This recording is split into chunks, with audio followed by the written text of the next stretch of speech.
Hey everyone, welcome back to Corporate Decoder. Today Amazon Inc. just filed its Form 8K reporting on its annual shareholder meeting, and I am seeing some interesting voting results that tell a story.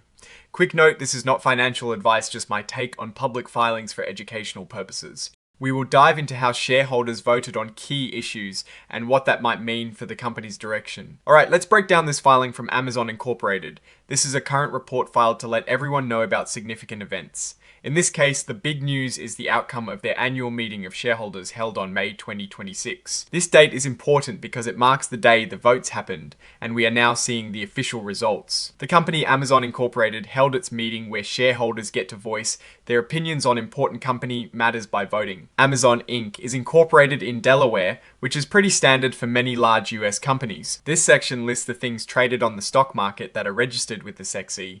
This includes their common stock, which is what you and I can buy and sell. The ticker symbol for Amazon's common stock is AMZN, and it is traded on the Nasdaq, which is a major stock exchange. They also have various notes, which are basically loans the company has taken out from investors, also mostly traded on the Nasdaq. The main event here is item 5.07, which is about what matters were put to a vote for the shareholders.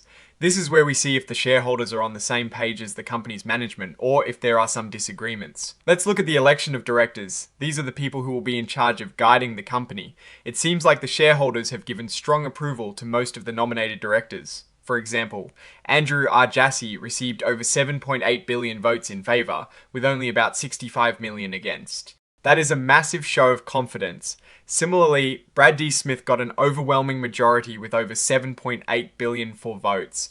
This indicates that shareholders largely trust the current leadership team to steer the ship. It is worth noting the broker non-votes, which means shares held by brokers didn't have voting instructions from the actual owners, and these are quite substantial. However, even with those factored in, the for votes for most directors are very high. Another key vote was on appointing Ernst and Young LLP as the independent auditors.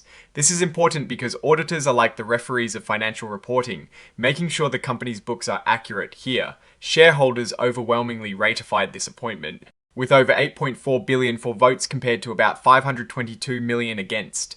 This shows broad agreement on who should be checking the company's financial health. Now, this next vote is often called a say on pay. It is an advisory vote, meaning shareholders get to express their opinion on how much the top executives are paid, but the board doesn't have to follow it.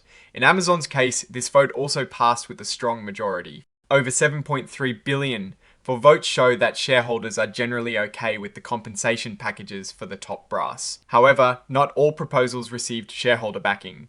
There were several shareholder proposals that did not pass.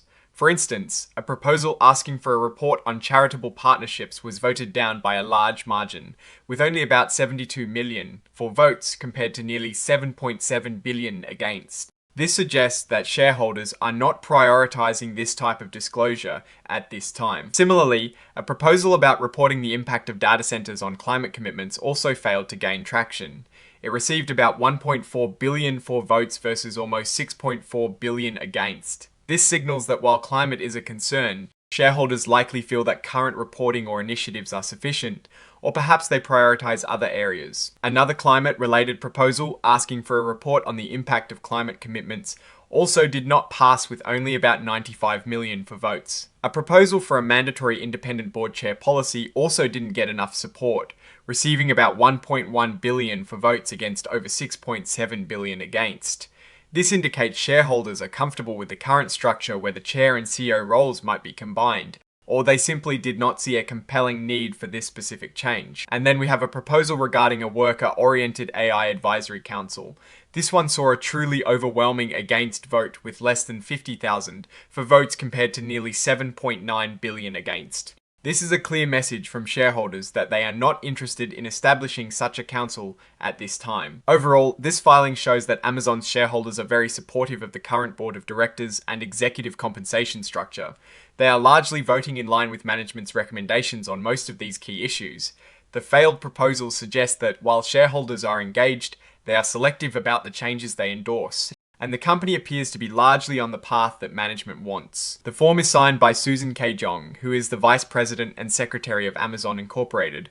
confirming the accuracy of the information presented. The report is dated May 22, 2026, a few days after the shareholder meeting itself.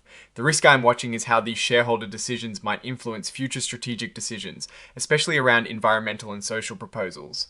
What I'm actually looking for is whether this strong alignment between management and shareholders continues to drive innovation and profitability. The research tools I actually use are linked in the description. They help keep this channel going. That is my take. Stay decoded. If you found this breakdown helpful, please like this video and subscribe for more. Join our Discord community in the description for further discussion.